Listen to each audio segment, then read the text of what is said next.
Esa noche entendí que una llamada telefónica puede destruir a una madre en segundos. Me llamo Berenice. Tengo 59 años y vivo en Texcoco, en la misma casa donde crié a mi hija sola después de que mi esposo falleciera hace 12 años. Esta casa tiene 3 habitaciones, un patio con bugambilias que planté con mis propias manos y demasiado silencio desde que Soledad se casó con Uziel hace 3 años. Era viernes. Recuerdo que era viernes porque había ido al mercado esa mañana y comprado claveles blancos para el florero de la sala, como hago cada fin de semana. La tarde caía despacio, con ese color naranja que tiñe las paredes de adobe en Texcoco, cuando el sol se va escondiendo detrás de los cerros. Yo estaba en la cocina preparando arroz con leche, la receta que mi madre me enseñó y que yo le enseñé a Soledad cuando tenía apenas 8 años. Usaba la misma olla de peltre que ha estado en esta familia por 30 años. El teléfono sonó a las 6:40 de la tarde. Cuando vi el nombre de Uziel en la pantalla, sonreí. Pensé que llamaba para invitarme a cenar o para decirme que Soledad ya estaba en trabajo de parto. Mi hija tenía 37 semanas de embarazo. Faltaban pocas semanas para que yo conociera a mi primer nieto. ¿Uziel? Contesté limpiándome las manos en el delantal. ¿Cómo está mi Sole? Ya. Lo que escuché del otro lado me quitó el aire de los pulmones. Uziel lloraba. Lloraba con un sonido quebrado, desesperado, como un animal herido. Doña Berenice, su voz temblaba tanto que apenas podía entender las palabras. Venga al hospital, por favor, venga ya. ¿Qué pasó? Mi corazón comenzó a latir tan fuerte que sentí el pulso en las sienes. ¿Soledad está bien? ¿El bebé? Hospital General de Texcoco. Venga rápido, por favor. Y colgó. Mis manos temblaban cuando busqué las llaves del auto. Dejé la estufa encendida. Dejé la puerta abierta. Dejé todo. Solo podía pensar en una cosa. Llegar a ese hospital, ver a mi hija, abrazarla, decirle que todo estaría bien, como siempre le había dicho desde que era una niña pequeña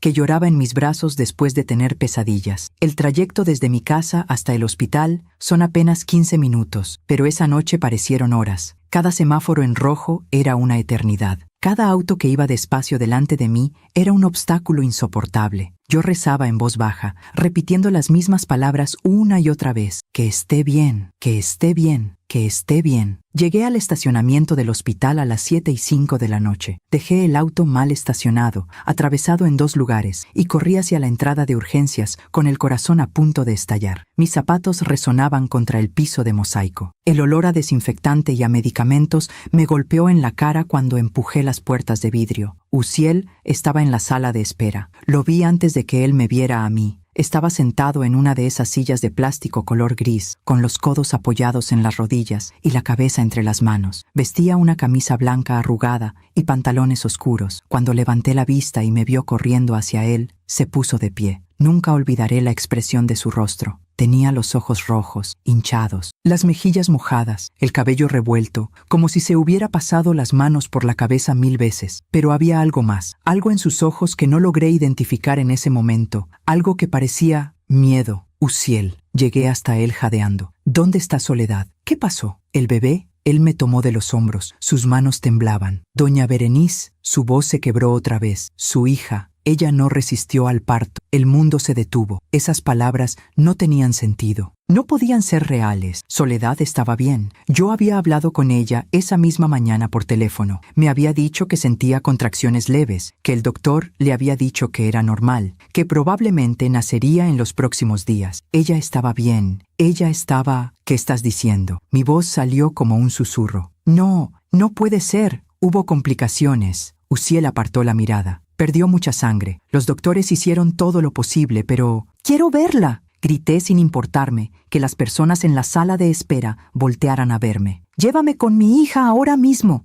Uziel me sujetó con más fuerza cuando intenté pasar junto a él hacia el pasillo. No, doña Berenice, espere, suéltame. Intenté zafarme. Tengo que ver a Soledad. La señora no quiere verla así, dijo Uziel, y había algo en su tono de voz que me hizo detenerme. Confíe en mí, por favor. Es mejor que la recuerde como era, como estaba la última vez que la vio. Lo miré a los ojos, esos ojos oscuros que mi hija había amado desde que se conocieron en la universidad hace 7 años. Esos ojos que me habían parecido sinceros cuando me pidió la mano de Soledad hace 4 años. Esos ojos que ahora me miraban con una súplica desesperada. ¿El bebé?, pregunté con un hilo de voz. ¿Mi nieto? Uziel negó con la cabeza. Tampoco sobrevivió. Mis rodillas cedieron. Uziel me sostuvo antes de que cayera al piso. Me ayudó a sentarme en una de esas sillas frías de plástico. Yo lloraba sin control, con un dolor tan profundo que sentía que me estaban arrancando el alma del pecho. Soledad, mi niña, mi única hija, la razón por la que me había levantado cada mañana durante los últimos 28 años. Déjeme estar con ella, supliqué entre sollozos. Solo unos minutos. Solo quiero decirle adiós. No es buena idea, doña Berenice. Uziel se arrodilló frente a mí y tomó mis manos. Créame, yo ya la vi y no quisiera que usted tuviera esa imagen en su memoria. Recuérdela sonriendo, recuérdela viva. Había tanta convicción en su voz, tanta firmeza, pero algo dentro de mí, algo profundo, instintivo, maternal, me decía que algo no estaba bien. Era como un susurro en mi mente, una alarma silenciosa que comenzaba a sonar cada vez más fuerte. ¿Dónde está?, pregunté limpiándome las lágrimas. ¿En qué habitación? Uziel vaciló apenas un segundo antes de responder. En el área de cuidados especiales. Habitación 212, pero no puede entrar ahorita. Están preparándola para el traslado. ¿Traslado? A la funeraria, dijo Uziel bajando la mirada. Mañana por la mañana. Me quedé mirándolo en silencio. Observé cada detalle de su rostro, las lágrimas que rodaban por sus mejillas, el temblor de sus manos, la forma en que evitaba sostenerme la mirada por más de unos segundos, y entonces lo sentí. Ese instinto que todas las madres tenemos. Esa voz interior que nos dice cuando algo anda mal con nuestros hijos, sin importar la edad que tengan o qué tan lejos estén. Algo estaba mal, muy mal. Pero en ese momento, con el dolor desgarrándome por dentro, con el llanto ahogándome, no podía pensar con claridad. Solo podía sentir el vacío, el agujero negro que se había abierto en mi pecho donde antes latía mi corazón. «Lléveme a casa», murmuré finalmente. «Por favor, la acompaño». Uziel se puso de pie y me ayudó a levantarme. «No», dije secándome las lágrimas con el dorso de la mano. «Yo puedo manejar. Quédate aquí. Quédate con ella». Uziel asintió. Caminé hacia la salida como un fantasma. Mis piernas se movían solas, mecánicamente. Atravesé las puertas de vidrio, crucé el estacionamiento, subí a mi auto, pero antes de encender el motor, miré hacia el edificio del hospital. Todas las ventanas estaban iluminadas. En el segundo piso, conté las ventanas desde la izquierda. 1, 2, 3. La habitación 212 debía estar ahí, detrás de esa ventana con la cortina corrida. Detrás de esa ventana estaba mi hija, ¿o no? Arranqué el auto y salí del estacionamiento con las manos apretando el volante hasta que los nudillos se me pusieron blancos. El camino a casa lo hice en completo silencio, sin radio, sin lágrimas ya, solo ese zumbido constante en mi cabeza que repetía las mismas palabras una y otra vez. Algo está mal, algo está mal, algo está mal. Llegué a mi casa pasadas las 8 de la noche. La puerta seguía abierta, como la había dejado. La luz de la cocina seguía encendida. El arroz con leche se había quemado en la estufa. La casa olía a humo y a leche quemada. Apagué la estufa. Tiré la olla a la basura. Me senté en la sala, en el mismo sillón donde solía sentarme con Soledad cuando era pequeña, y le leía cuentos antes de dormir. Miré el reloj, las 8:30. Pensé en Uziel, en la forma en que me había detenido. En sus palabras, la señora no quiere verla así. Confíe en mí. ¿Por qué me había llamado la señora en lugar de llamarme por mi nombre, como siempre hacía? ¿Por qué no me había dejado ver a Soledad ni siquiera un segundo? ¿Por qué sus ojos mostraban miedo en lugar de solo dolor? Me levanté del sillón, caminé hacia la habitación de Soledad, la que había sido su cuarto durante 25 años antes de que se casara. Aún conservaba sus cosas, su cama, su escritorio, las fotografías pegadas en la pared. Abrí el closet. Ahí estaba su ropa de cuando era adolescente, los vestidos que yo le compraba, las blusas que yo elegía, los zapatos que yo consideraba apropiados. Pasé mi mano por las perchas vacías y entonces recordé algo que Soledad me había dicho hace 6 meses, cuando vino a visitarme un domingo por la tarde. Estábamos tomando café en la cocina y ella me miró con esos ojos color miel que heredó de su padre. «Mamá», dijo con voz suave, «¿tú crees que he vivido mi vida como yo quería o como tú querías?» Yo me reí en ese momento. Le dije que no dijera tonterías, que todo lo que yo había hecho era por su bien, para protegerla, para que tomara las decisiones correctas. Ella no dijo nada más, solo sonrió con tristeza y cambió de tema. Cerré el closet y salí de la habitación. El reloj marcaba las 9 de la noche. Me senté otra vez en la sala. Apagué las luces. Me quedé ahí, en la oscuridad, mirando por la ventana hacia la calle vacía. Y tomé una decisión. A la medianoche, Cuando todo el hospital estuviera en silencio, cuando las enfermeras estuvieran cansadas y los pasillos vacíos, yo regresaría. Regresaría por el corredor de atrás, el que da a la zona de servicios, el que usé hace 5 años cuando mi prima estuvo internada y yo entraba a verla fuera de horario de visitas. Llegaría hasta la habitación 212 y vería con mis propios ojos qué era lo que Uziel no quería que yo viera, porque una madre siempre sabe. Y yo sabía que algo estaba terriblemente mal. Mientras esperaba que las horas pasaran hasta la medianoche, me quedé sentada en la oscuridad de mi sala recordando cómo había sido todo antes de esta noche que partió mi vida en dos. Soledad nació un jueves de abril de 1997. Llovía esa mañana. Recuerdo que mi esposo, Ricardo, manejaba tan rápido hacia el hospital que yo tenía que pedirle que fuera más despacio, aunque las contracciones ya eran cada 3 minutos. Él estaba más nervioso que yo. Se equivocó de calle 2 veces. Yo me reía entre el dolor, diciéndole que nuestro bebé no iba a esperar si seguía manejando en círculos. Cuando la enfermera puso a Soledad en mis brazos por primera vez, supe que mi vida había cambiado para siempre. Pesaba 3 kilos 200 gramos. Tenía el cabello oscuro, los ojos cerrados, y lloraba con una fuerza que me sorprendió viniendo de algo tan pequeño. Ricardo lloraba también, de pie junto a la cama del hospital, con la mano apretando la mía. «Es perfecta», susurró. Nuestra soledad se acabó, porque eso significaba su nombre. Habíamos pasado 8 años intentando tener un bebé. 8 años de doctores, tratamientos, esperanzas y desilusiones. Yo tenía 31 años cuando finalmente quedé embarazada. Ricardo tenía 35. Sentíamos que Dios finalmente nos había escuchado. Los primeros años fueron los más hermosos de mi vida. Recuerdo a Soledad aprendiendo a caminar en el patio de esta misma casa, agarrándose de mis dedos con sus manitas pequeñas. Recuerdo sus primeras palabras. Mamá fue la primera, agua fue la segunda, papá fue la tercera, y Ricardo fingió estar ofendido durante días porque no había sido la primera. Recuerdo las mañanas de domingo cuando hacíamos pan dulce juntos en la cocina. Soledad se subía a un banquito para alcanzar la mesa y metía sus dedos en la masa, enharinándose toda la cara. Ricardo tomaba fotografías de todo. Decía que quería recordar cada momento. Recuerdo las tardes en el parque, cuando Soledad tenía 5 años y aprendió a andar en bicicleta. Yo corría detrás de ella gritando, «¡Ten cuidado! ¡No tan rápido!», mientras Ricardo se reía y me decía que la dejara ser libre. Recuerdo su primer día de escuela. Tenía 6 años y estaba tan emocionada que no pudo dormir la noche anterior. Yo le había comprado un uniforme nuevo, una mochila rosa con flores, y le había trenzado el cabello con listones blancos. La acompañé hasta la puerta de su salón y ella entró sin mirar atrás, tan valiente, tan segura. Cuando regresé a casa ese día, lloré durante 1 hora. Ricardo me abrazó en la cocina y me dijo, «Así tiene que ser. Los hijos crecen. Es natural».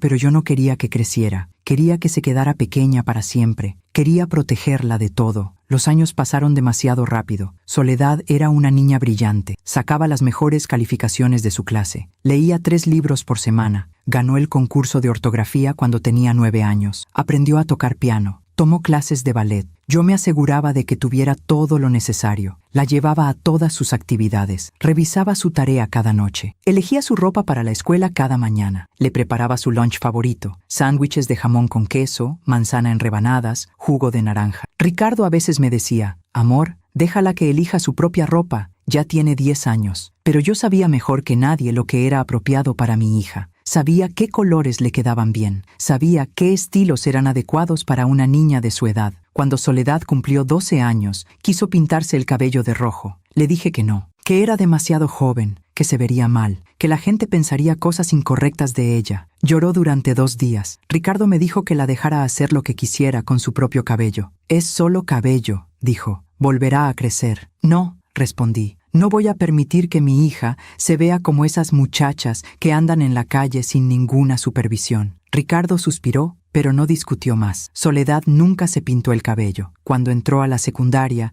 comenzó a traer amigas a la casa. Yo las observaba con cuidado. Escuchaba sus conversaciones. Algunas de esas niñas usaban ropa demasiado ajustada. Otras hablaban con groserías. Una de ellas fumaba cigarros a escondidas en el baño de la escuela. Le dije a Soledad que no podía juntarse con ellas. «Pero mamá, son mis amigas», protestó. «Las malas compañías arruinan las buenas costumbres», le respondí. Yo sé lo que es mejor para ti. Soledad dejó de invitar amigas a la casa. Ricardo me llamó aparte una noche después de la cena. Berenice, la estás aislando, me dijo con preocupación. Necesita tener amigas, necesita socializar. ¿Tiene amigas?, respondí. Las correctas, las que yo apruebo. ¿Y cuántas son esas?, preguntó Ricardo. No respondí porque sabía la respuesta. 2. Solo 2 niñas que venían de familias que yo consideraba apropiadas. Niñas calladas, educadas, que usaban ropa modesta y sacaban buenas calificaciones. Niñas aburridas, probablemente, pero seguras. Cuando Soledad tenía 14 años, un muchacho de su escuela le mandó una carta. La encontré en su mochila cuando revisaba que hubiera hecho toda su tarea. La carta decía cosas dulces, tontas, como las cosas que dicen los muchachos de esa edad. Pero también decía que pensaba que Soledad era bonita, que quería invitarla al cine. Cuando Soledad llegó de la escuela ese día,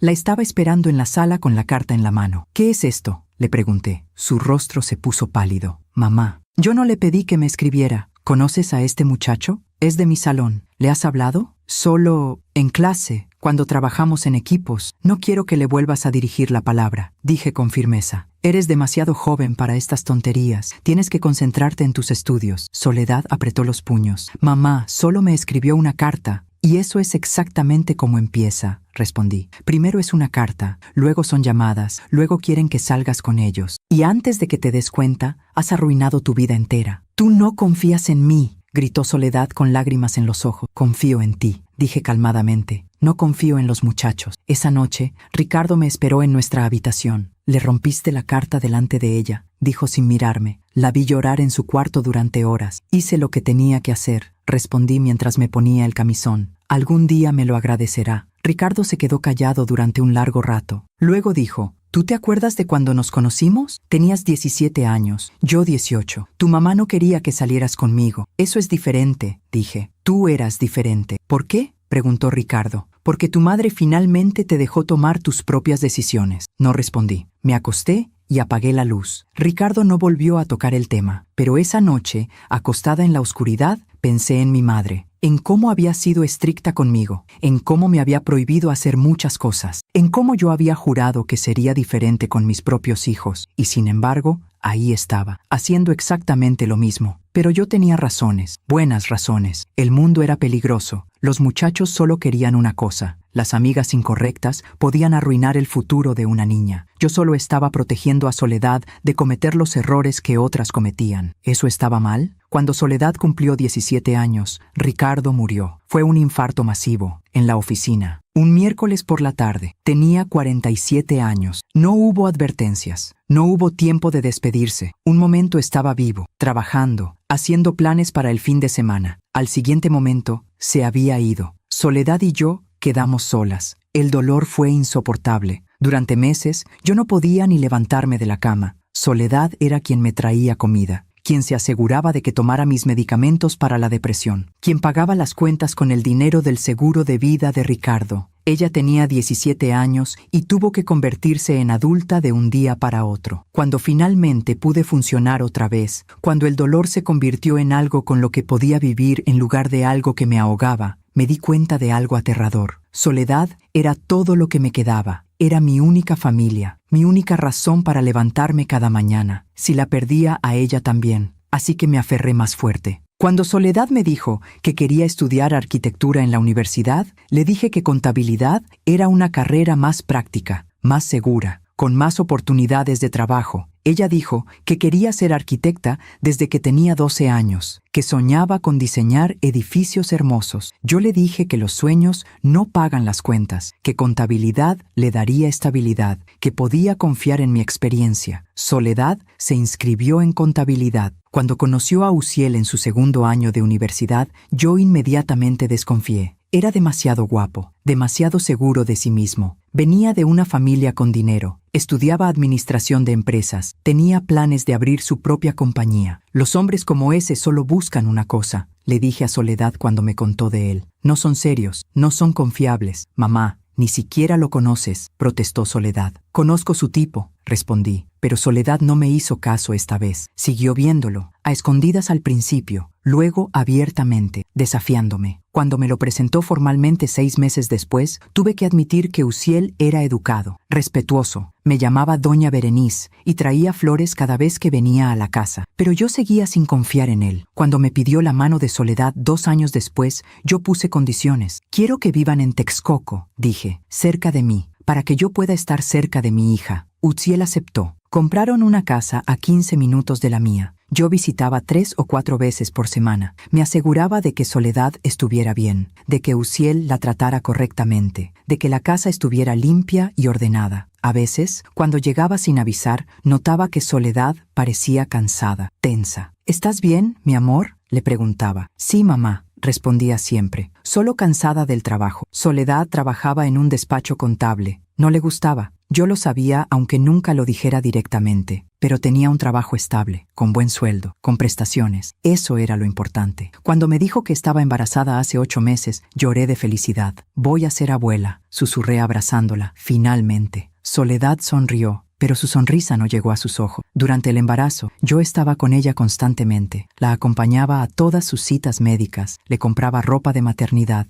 le decoré el cuarto del bebé con mis propias manos. Elegí los colores, los muebles, cada detalle. Mamá, Uziel y yo queremos elegir algunas cosas también, dijo Soledad un día. Ya elegí todo, respondí. No te preocupes, yo sé lo que necesita un bebé. Soledad no discutió. Hace 2 semanas, cuando la vi por última vez antes de esta noche horrible, estábamos sentadas en su sala tomando té de manzanilla. Ella acariciaba su vientre abultado con las manos. ¿En qué piensas?, le pregunté. Soledad me miró durante un largo momento antes de responder. Pienso en qué tipo de madre voy a ser, dijo finalmente. Serás una madre maravillosa, le aseguré. Yo te enseñaré todo lo que necesitas saber. Algo cruzó por su rostro, algo que no pude identificar. Mamá, dijo con voz suave, ¿tú crees que me diste espacio para ser yo misma? La pregunta me tomó por sorpresa. ¿De qué hablas?, pregunté. Te di todo. Te di la mejor educación, las mejores oportunidades. Te protegí de todo lo malo. Lo sé, dijo Soledad mirando hacia la ventana. Lo sé. Pero había tristeza en su voz, una tristeza profunda que no entendí en ese momento. Ahora, sentada en la oscuridad de mi sala, esperando que llegara la medianoche, recordaba esa conversación. Recordaba todas las conversaciones, todas las veces que Soledad había intentado decirme algo y yo no había escuchado. Miré el reloj, las 11:30, media hora más. Me levanté y fui a mi habitación. Me cambié la ropa por algo oscuro, pantalones negros, suéter negro, zapatos cómodos. Busqué una linterna pequeña en el cajón de la cocina, tomé las llaves del auto y esperé. A las 11:55 salí de mi casa en silencio, como una ladrona en la noche. Pero no iba a robar nada, iba a buscar la verdad. El hospital a medianoche era un lugar completamente diferente. Estacioné mi auto 3 cuadras más allá, en una calle lateral oscura donde sabía que no habría cámaras de seguridad. Caminé despacio hacia el edificio, manteniéndome cerca de los árboles que bordeaban la acera. El aire de diciembre era frío, y mi aliento formaba pequeñas nubes blancas cada vez que exhalaba. Las luces del hospital brillaban como un faro en la oscuridad, pero la mayoría de las ventanas estaban apagadas. Solo quedaban encendidas las de las áreas de urgencias y cuidados intensivos. El estacionamiento principal estaba casi vacío. Conté apenas 5 autos. No entré por la puerta principal. Rodeé el edificio por el lado este, donde está la zona de carga y descarga. Ahí es donde los camiones traen suministros médicos durante el día. Ahí es donde está la puerta de servicio que da al corredor de mantenimiento. Esa puerta nunca tiene seguro porque las enfermeras la usan para salir a fumar durante sus turnos nocturnos. Lo supe hace 5 años, cuando mi prima Guadalupe estuvo internada por neumonía y yo venía a visitarla fuera de horario. Una enfermera me mostró ese atajo. Empujé la puerta de metal. Se abrió con un chirrido suave. Entré. El corredor de mantenimiento olía a cloro y a detergente industrial. Las paredes eran de concreto pintado de blanco, manchado en algunas partes con marcas de humedad. Tuberías expuestas corrían a lo largo del techo. Mis zapatos resonaban contra el piso de cemento. Caminé rápido pero sin correr. Si alguien me veía, diría que era familiar de un paciente, que me había perdido buscando el baño, que estaba confundida. Al final del corredor había una puerta que daba a las escaleras de servicio. La abrí y comencé a subir. Primer piso, segundo piso. La habitación 212 estaba en el segundo piso, ala norte. Salí de las escaleras a un pasillo débilmente iluminado. Las luces fluorescentes parpadeaban de vez en cuando. El piso era de linóleo gastado, con un patrón de cuadros grises y blancos. El olor aquí era diferente. Medicamentos, enfermedad, antiséptico. Avancé pegada a la pared, deteniéndome cada vez que escuchaba pasos o voces. Pasé junto a la habitación 201, 203, 205. La estación de enfermeras estaba al final del pasillo, justo antes de la habitación 212. Vi a 2 enfermeras sentadas detrás del mostrador, una escribiendo en una computadora y la otra revisando carpetas. Hablaban en voz baja sobre algo relacionado con medicamentos. Me escondí detrás de un carrito de limpieza abandonado en el pasillo, esperando. Mi corazón latía tan fuerte que temía que pudieran escucharlo. Uno de los teléfonos de la estación sonó. La enfermera que estaba en la computadora contestó. Escuché fragmentos de la conversación. Sí, habitación 115. Voy para allá ahora. La enfermera se levantó y caminó hacia el otro extremo del pasillo, alejándose de mí. La otra enfermera bostezó, se estiró en su silla y luego se levantó también. Voy por café, le dijo a su compañera. ¿Quieres algo? Tráeme un chocolate caliente, respondió la otra desde el otro extremo del pasillo. La segunda enfermera caminó en dirección contraria, hacia las escaleras principales que llevaban a la cafetería del sótano. La estación quedó vacía. Me moví rápido, salí de mi escondite y caminé directamente hacia la habitación 212. La puerta estaba entreabierta. No había luz encendida adentro, solo el resplandor tenue que entraba desde el pasillo. Me detuve justo antes de entrar. Mi mano temblaba cuando la extendí hacia la manija de la puerta. ¿Qué iba a encontrar ahí dentro? El cuerpo de mi hija, frío y sin vida, cubierto con una sábana blanca, sus ojos cerrados para siempre, su piel pálida, su vientre vacío donde había crecido mi nieto durante 9 meses. Las lágrimas comenzaron a rodar por mis mejillas antes de que pudiera detenerlas. No, me dije a mí misma. Contrólate, necesitas ver, necesitas saber. Respiré profundo. Empujé la puerta un poco más, lo suficiente para poder ver el interior. La habitación estaba en penumbra. Había una cama en el centro, con las cortinas médicas parcialmente corridas. Los monitores estaban apagados. Una silla vacía junto a la ventana. Una mesa rodante con una jarra de agua. Y en la cama, entrecerré los ojos, tratando de ver mejor en la oscuridad. Había una forma bajo las sábanas. Una forma del tamaño de una persona. Di un paso dentro de la habitación, luego otro. Mi respiración era tan fuerte que parecía llenar todo el espacio. Estaba a medio metro de la cama cuando lo escuché. Un sonido, un sollozo. Venía del baño de la habitación. La puerta del baño estaba cerrada, pero podía ver luz filtrándose por debajo. Me quedé paralizada. Luego escuché voces, 2 voces. Una era de Uziel. La reconocí inmediatamente. La otra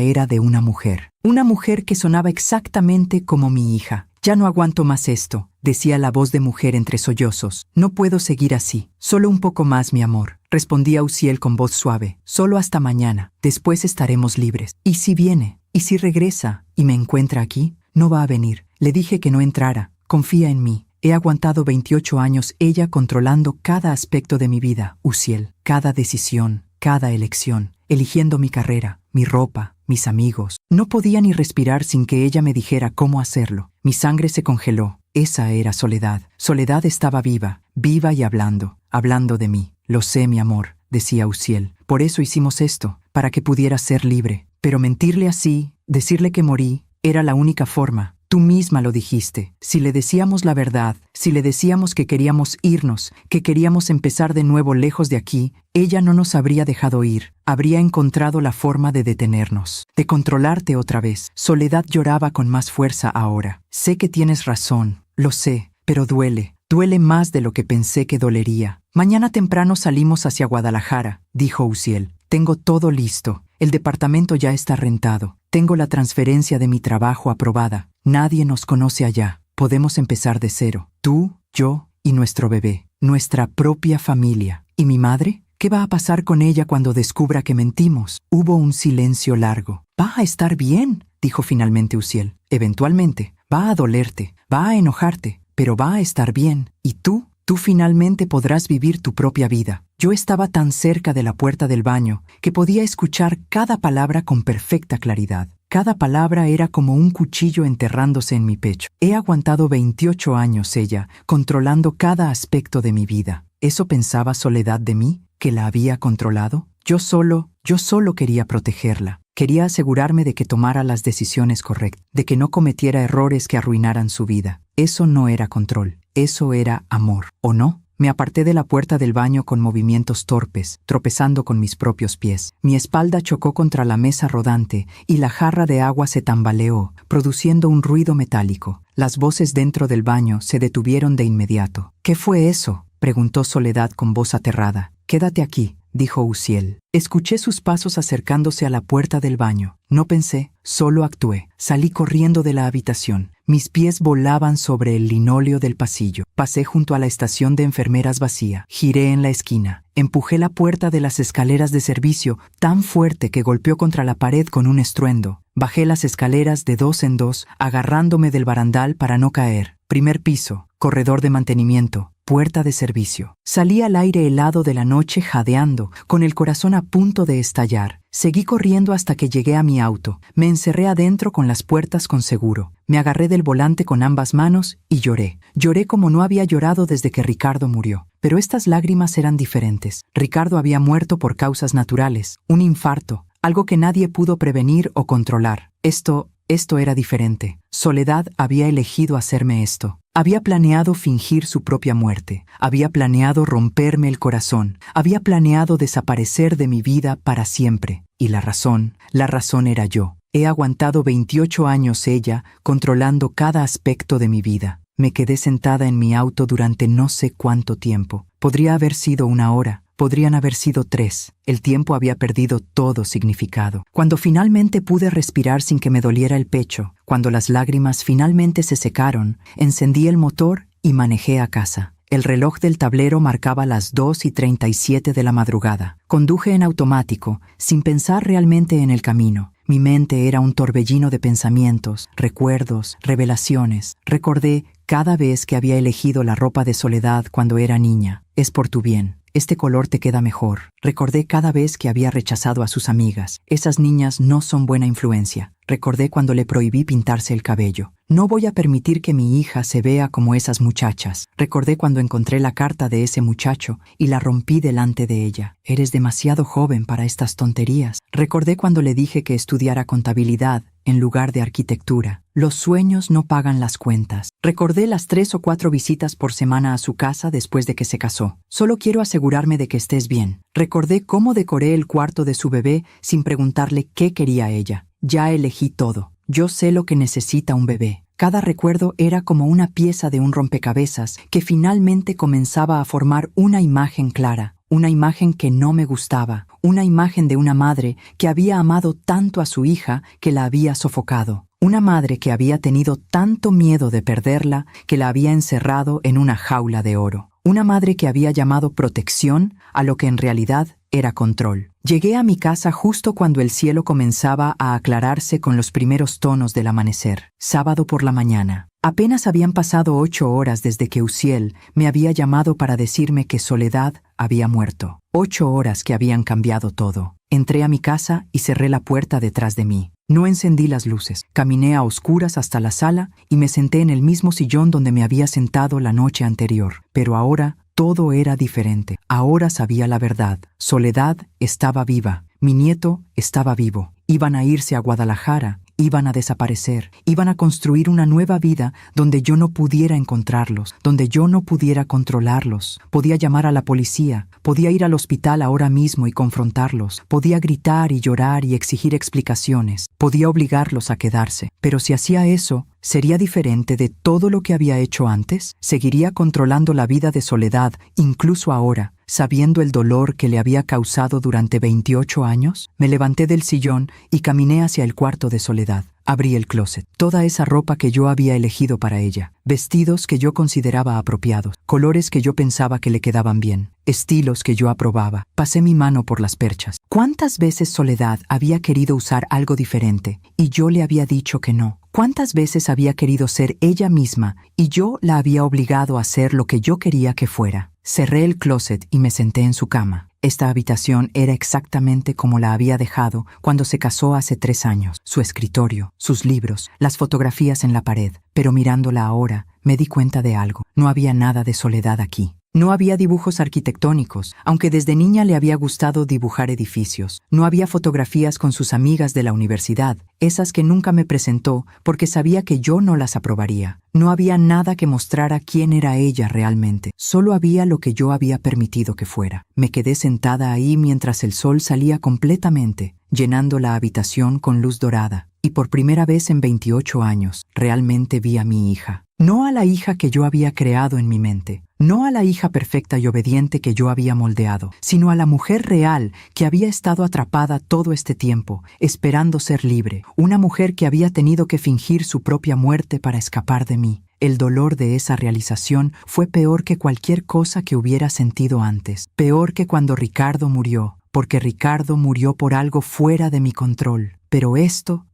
era completamente mi culpa. Pasé todo el sábado sentada en esa habitación. No comí, no bebí agua, no me moví, solo me quedé ahí, rodeada de los fantasmas de todas las decisiones que había tomado por Soledad a lo largo de los años. El sol se movió lentamente a través del cielo, cambiando el ángulo de la luz que entraba por la ventana. Podía ver partículas de polvo flotando en los rayos dorados. Había silencio absoluto en la casa, interrumpido solo por el tic-tac del reloj de pared en el pasillo. Mi teléfono sonó 4 veces durante el día. Las 4 veces era Uziel. No contesté. ¿Qué iba a decirle? ¿Que sabía la verdad? ¿Que había escuchado todo? ¿Que mi hija había preferido hacerme creer que estaba muerta antes que seguir viviendo cerca de mí? Cada vez que el teléfono sonaba, lo miraba vibrar sobre la mesita de noche de Soledad hasta que se detenía. Luego venía el sonido de notificación de mensaje de voz. No los escuché. No quería oír la voz de Uziel fingiendo dolor, fingiendo que había perdido a su esposa, mintiendo con cada palabra, aunque ¿tenía yo derecho a juzgarlo por mentir? Yo que había pasado 28 años mintiéndome a mí misma, diciéndome que todo lo que hacía era por el bien de Soledad,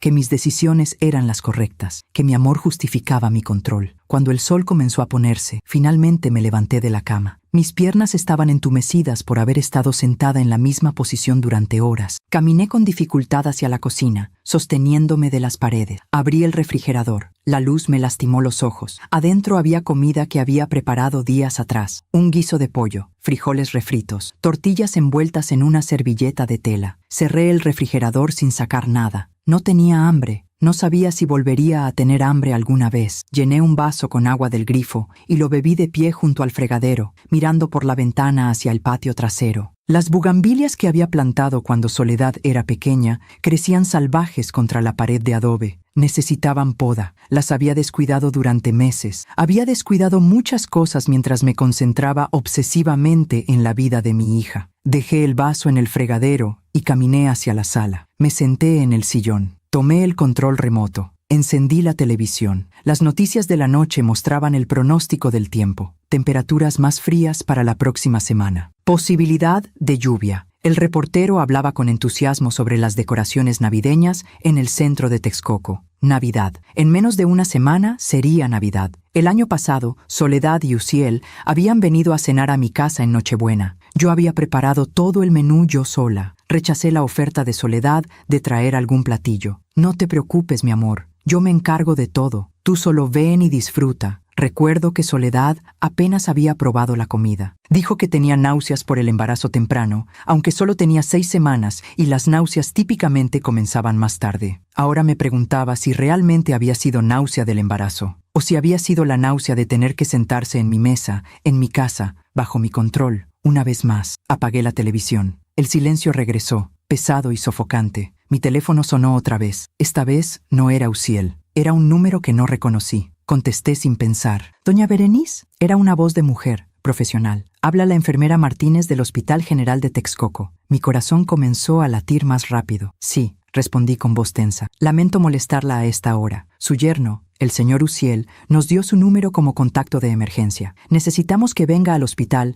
para firmar algunos documentos relacionados con su hija». Cerré los ojos. Por supuesto, el funeral falso necesitaba papeleo falso. «¿Qué tipo de documentos?», pregunté. «El certificado de defunción necesita ser firmado por un familiar directo. También hay formularios para el traslado del cuerpo a la funeraria». Cada palabra era una mentira elaborada para mantener la farsa. «¿Puede venir mañana por la mañana?», preguntó la enfermera. «Digamos, ¿a las 9? Podía decir que no. Podía negarlo todo. Podía ir al hospital ahora mismo y decirle a todo el mundo que mi hija estaba viva. Pero entonces pensé en las palabras de Soledad, escuchadas a través de la puerta del baño. He aguantado 28 años ella controlando cada aspecto de mi vida. Si la obligaba a quedarse ahora, si arruinaba su plan de escape, ¿sería diferente de todas las otras veces que había tomado sus decisiones por ella? Estaré ahí a las 9, dije finalmente. Gracias, doña Berenice. Lamento mucho su pérdida. Colgó. Me quedé con el teléfono en la mano, mirando la pantalla oscura. ¿Qué estaba haciendo? ¿Por qué estaba permitiendo que esto continuara? Porque en el fondo, en la parte más oscura de mi corazón, sabía la respuesta. Si firmaba esos documentos, si seguía el juego, si dejaba que Soledad se fuera, tal vez, solo tal vez, estaba haciendo finalmente algo bueno por ella. Algo que ella había elegido, algo que le daría la libertad que nunca le había dado en 28 años. Esa noche no dormí. Me quedé sentada en la sala, mirando el techo, escuchando los sonidos de la casa asentándose, el crujido de las vigas de madera, el zumbido del refrigerador, el viento golpeando suavemente contra las ventanas. Pensé en todas las noches que Soledad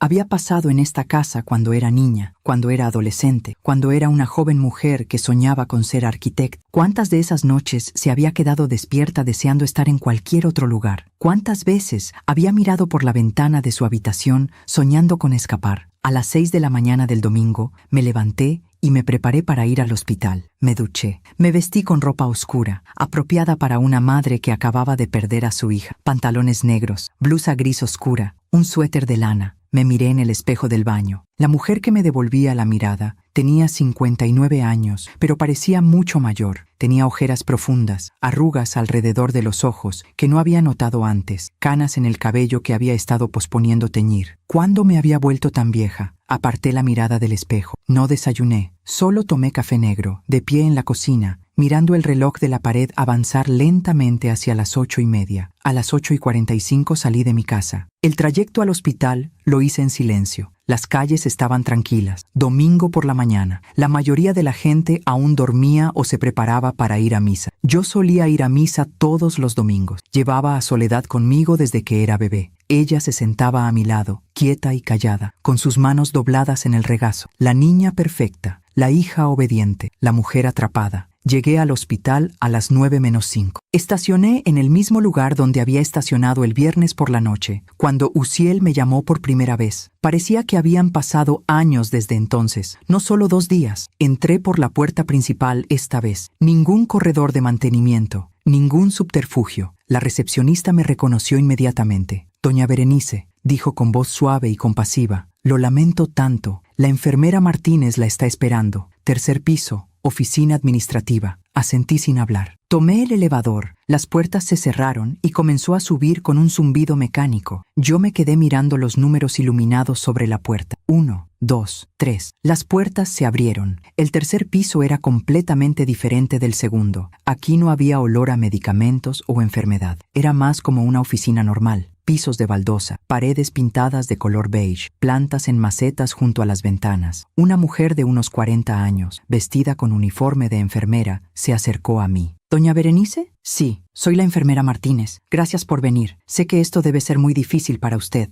Me guió por un pasillo hasta una pequeña oficina. Adentro había un escritorio, 2 sillas y un archivero metálico. Por favor, siéntese, dijo señalando una de las sillas. Me senté. La enfermera se sentó detrás del escritorio y sacó una carpeta de manila de un cajón. Estos son los documentos que necesitamos que firme, dijo abriendo la carpeta. El certificado de defunción, el formulario de autorización para el traslado y algunos papeles del seguro. Empujó los documentos hacia mí a través del escritorio. Los miré sin tocarlos. Todo estaba ahí, impreso en papel oficial con el logo del hospital. Certificado de defunción. Nombre: Soledad Ramírez Estrada. Fecha de nacimiento: 19 de abril de 1997. Fecha de defunción: 28 de diciembre de 2025. Causa de muerte: complicaciones durante el parto, hemorragia posparto. Todo era falso. Cada palabra era una mentira, pero estaba impreso en papel oficial, con sellos y firmas de doctores que probablemente Uziel había sobornado o que simplemente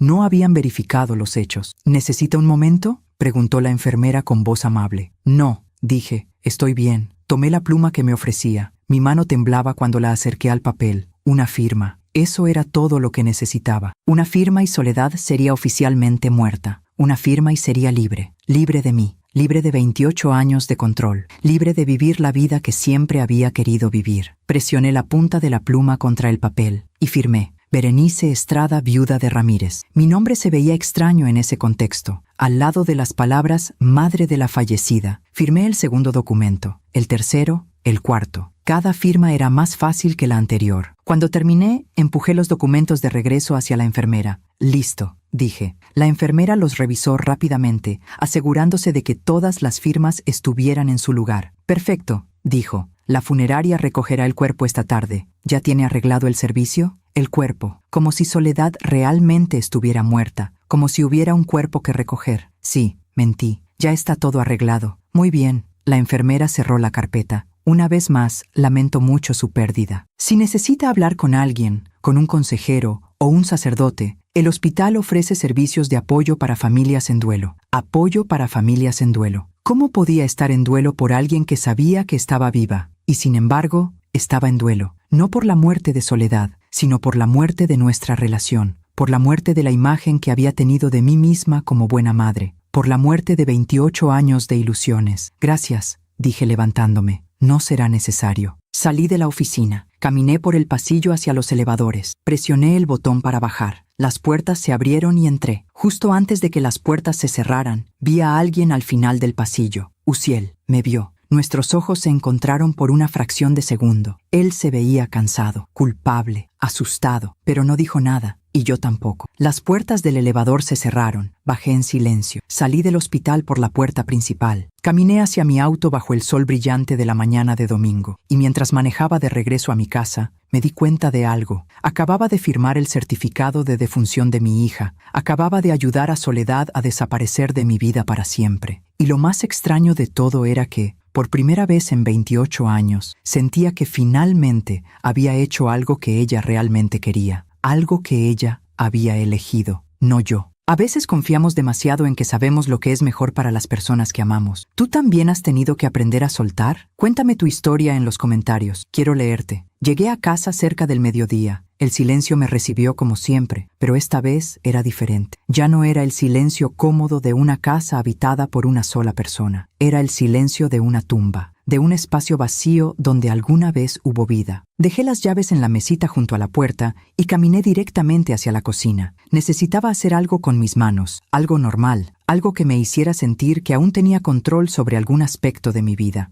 Abrí el refrigerador y saqué verduras, jitomates, cebollas, chiles. Iba a preparar salsa como lo hacía cada domingo, una rutina que había mantenido durante años. Pero cuando comencé a picar los jitomates, mis manos temblaban tanto que tuve que dejar el cuchillo sobre la tabla. Me quedé ahí de pie, mirando las verduras sin cortar, las manos apoyadas en el borde del mostrador. ¿Qué había hecho? Había firmado el certificado de defunción de mi hija viva. Había ayudado a perpetuar una mentira. Había permitido que Soledad me borrara de su vida como si yo nunca hubiera existido. Pero ¿qué otra opción tenía? Si la detenía, si revelaba la verdad, estaría controlándola una vez más. Estaría tomando otra decisión por ella. Estaría demostrando exactamente por qué había sentido que necesitaba fingir su muerte para escapar de mí. El teléfono sonó. Lo saqué del bolsillo. Era Uziel otra vez. Esta vez contesté. Doña Berenice, su voz sonaba tensa, nerviosa. Gracias por ir al hospital. No respondí. Sé que debe ser muy difícil para usted,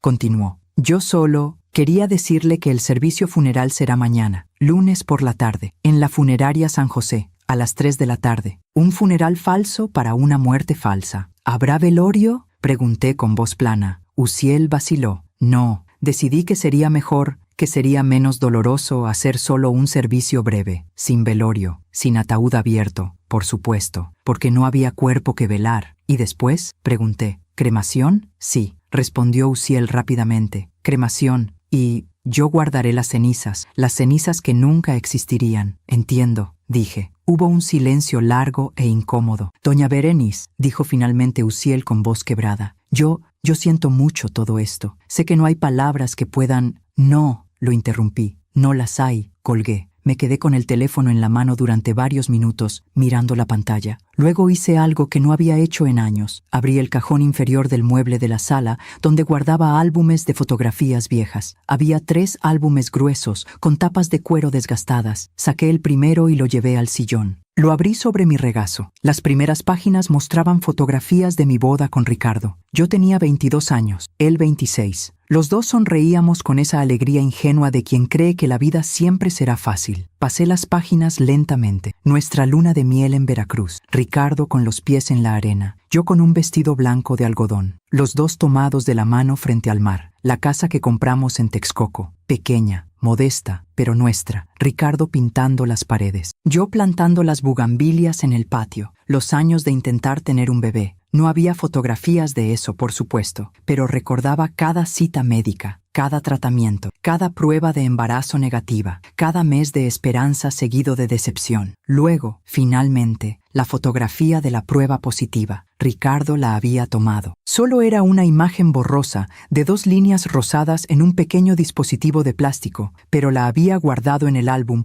como si fuera el tesoro más valioso del mundo. Pasé la página. Soledad recién nacida, envuelta en una manta color rosa pálido, los ojos cerrados, las mejillas redondas. Ricardo sosteniéndola con tanta delicadeza, como si temiera que se rompiera. Yo sosteniéndola. Mi rostro mostraba un amor tan puro, tan absoluto, que casi dolía mirarlo ahora. ¿Cuándo se había convertido ese amor en control? ¿En qué momento había cruzado la línea entre proteger y sofocar? Seguí pasando páginas. Soledad a los 6 meses, sentada por primera vez. Al año, dando sus primeros pasos tambaleantes. A los 2 años, con el rostro cubierto de pastel en su cumpleaños. A los 3, 4, 5 años. Y en cada fotografía, yo estaba ahí, siempre cerca, siempre vigilante, siempre presente. Tal vez demasiado presente. Llegué a una fotografía que me hizo detenerme. Soledad tenía 8 años. Estábamos en el parque. Ella estaba en los columpios, impulsándose alto, con el cabello volando detrás de ella. Su boca estaba abierta en una risa. Sus ojos brillaban de pura alegría. Y detrás de ella, apenas visible en el borde de la fotografía, estaba yo. No estaba sonriendo. Estaba mirándola con expresión de preocupación, con las manos extendidas hacia adelante, lista para atraparla si se caía. Incluso en un momento de alegría pura para ella, yo estaba ahí, preocupada, controladora, incapaz de dejarla ser libre. Cerré el álbum, saqué el segundo. Este cubría los años de la adolescencia de Soledad. Las fotografías eran menos frecuentes aquí. La adolescencia había sido difícil. Soledad se había vuelto más callada, más retraída. Yo había pensado que era normal, que todas las adolescentes pasaban por esa fase de querer privacidad. Ahora me preguntaba si no había sido porque cada vez que intentaba expresarse, yo la callaba. Encontré una fotografía del día de su graduación de secundaria. Tenía 15 años, llevaba su uniforme escolar y sostenía su certificado de graduación. Sonreía, pero la sonrisa no alcanzaba sus ojos. Detrás de ella estaba su salón de clases, decorado con globos y listones. Sus compañeros celebraban en el fondo, pero Soledad estaba sola en el primer plano de la foto, porque yo la había llevado aparte para tomar la fotografía, lejos del ruido, lejos de sus compañeros, lejos de la diversión. Pasé más páginas. Su primer día de universidad. Tenía 18 años. Estaba parada frente al edificio de la Facultad de Contabilidad. No sonreía en absoluto en esta fotografía. Recordé ese día perfectamente. Soledad había querido inscribirse en arquitectura. Había llenado todas las solicitudes. Había hecho los exámenes de admisión. Y yo le había dicho que no. La arquitectura es inestable. Hay muy pocos trabajos. Tardarás años en establecerte. Contabilidad es segura. Siempre habrá trabajo para un contador. Ella había llorado, había suplicado, y yo me había mantenido firme. Algún día me lo agradecerás, pero nunca me lo agradeció. Solo se sometió, como siempre. Seguí mirando fotografías. Soledad en su fiesta de 20 años, 21, 22. En cada fotografía se veía más y más apagada, como si algo de su luz interior se estuviera extinguiendo lentamente. Y yo, en mi ceguera, no lo había visto. O tal vez sí lo había visto, y simplemente no quise reconocerlo. Llegué a las fotografías más recientes. Su boda con Uciel hace 3 años. Soledad llevaba un vestido blanco sencillo, elegante pero no llamativo. Yo lo había elegido, por supuesto. Uciel estaba a su lado, tomando su mano. Se veían felices, pero ahora, mirando más de cerca, podía ver tensión en los hombros de Soledad. Podía ver cómo sus dedos se agarraban del ramo de flores blancas con demasiada fuerza. Había una fotografía de las tres juntos ese día. Ricardo llevaba muerto 6 años para entonces, así que éramos solo nosotras tres, Soledad, Uziel y yo. Yo estaba en el medio, con un brazo alrededor de Soledad. Sonreía ampliamente a la cámara. Soledad miraba hacia un lado, no a la cámara, como si quisiera estar en cualquier otro lugar. Cerré el segundo álbum. No quise abrir el tercero. Sabía que contenía fotografías recientes, del embarazo de Soledad, de las visitas a su casa, de todas las veces que había invadido su espacio, su vida, su matrimonio. Guardé los álbumes de regreso en el cajón. Eran las 3 de la tarde ya. El domingo avanzaba lentamente. Caminé hacia la ventana de la sala y miré hacia afuera. La calle estaba vacía. Algunas casas tenían decoraciones navideñas, luces de colores, coronas en las puertas, árboles iluminados visibles a través de las ventanas. Mi casa no tenía decoraciones este año. No había tenido ánimos de poner el árbol de Navidad. Había planeado hacerlo esta semana, pensando que Soledad vendría a ayudarme como hacía cada año. Pero Soledad no vendría este año, ni el próximo, ni nunca más. El teléfono sonó otra vez. Esta vez era un número que sí reconocí. Mi hermana, Lupita, vivía en Puebla. Hablábamos una vez por semana, generalmente los domingos. Contesté. Berenice, dijo con su voz alegre habitual. ¿Cómo estás? No hemos hablado en... Soledad murió, dije sin rodeos. Hubo un silencio absoluto del otro lado. ¿Qué? La voz de Lupita era apenas un susurro. ¿Qué dijiste? Soledad. Mi hija murió durante el parto, el viernes por la noche. No, no puede ser. Berenice, Dios mío. La escuché llorar. Llorar por una sobrina que en realidad estaba viva, a quien vería crecer desde la distancia, pero con quien nunca había sido muy cercana, porque yo siempre había mantenido a Soledad alejada de la familia extendida también. El funeral es mañana, continué con voz monótona, a las 3 de la tarde. Funeraria San José. Voy para allá ahora mismo, dijo Lupita entre sollozos. Tomo un autobús y... No, la interrumpí. No vengas. ¿Qué? Berenice, eres mi hermana. Soledad era mi sobrina. Por supuesto que voy a... No quiero que vengas, dije con firmeza. Quiero estar sola. Pero, por favor, Lupita, respeta mi decisión. Solo esta vez. Respeta lo que estoy pidiendo. Hubo otro silencio. Está bien, dijo finalmente con voz pequeña. Si eso es lo que necesitas. Pero estaré aquí si me necesitas. Llámame cuando quieras, a la hora que sea. Gracias, dije. Colgué antes de que pudiera decir algo más. No podía tener a Lupita aquí. No podía tener a nadie aquí. No podía mantener esta mentira frente a mi familia. Ya era suficientemente difícil mantenerla frente a mí misma. El resto del domingo pasó en una niebla. Intenté comer, pero todo me sabía a ceniza. Intenté ver televisión, pero no podía concentrarme en nada. Intenté leer, pero las palabras se mezclaban en la página. Finalmente, cuando el sol se puso y la oscuridad llenó la casa, me senté en la sala sin encender las luces y pensé en el funeral que sería mañana. Un funeral sin cuerpo, un servicio memorial para alguien que estaba viva. ¿Debía ir? Uziel claramente esperaba que fuera. Había programado el servicio. Había hecho todos los arreglos. Si no iba, la gente sospecharía. Preguntarían por qué la madre no asistió al funeral de su propia hija. Pero si iba, tendría que pararme frente a un ataúd vacío. Tendría que recibir condolencias por una muerte que no había ocurrido. Tendría que fingir un dolor que, irónicamente, sentía de todas formas, pero por razones completamente diferentes. Tendría que mentir, como Soledad había tenido que mentir durante años sobre quién era realmente, sobre lo que realmente quería, sobre cómo realmente se sentía. Tal vez era apropiado, tal vez era mi castigo. A las 11 de la noche subí a mi habitación. Me acosté en la cama sin cambiarme de ropa. Y por primera vez desde el viernes, cuando recibí la llamada de Uziel, dejé que las lágrimas fluyeran libremente. Lloré por mi hija, no por la hija que había perdido en la muerte, sino por la hija que había perdido en vida, la hija que había sofocado con mi amor, la hija que había tenido que fingir su muerte para poder finalmente vivir. Mientras cuento todo esto, pienso en dónde estarás escuchándome. Escribe el nombre de tu ciudad en los comentarios. El lunes amaneció gris y frío. Me desperté a las 6 de la mañana sin haber dormido realmente. Solo había cerrado los ojos durante horas, flotando en ese estado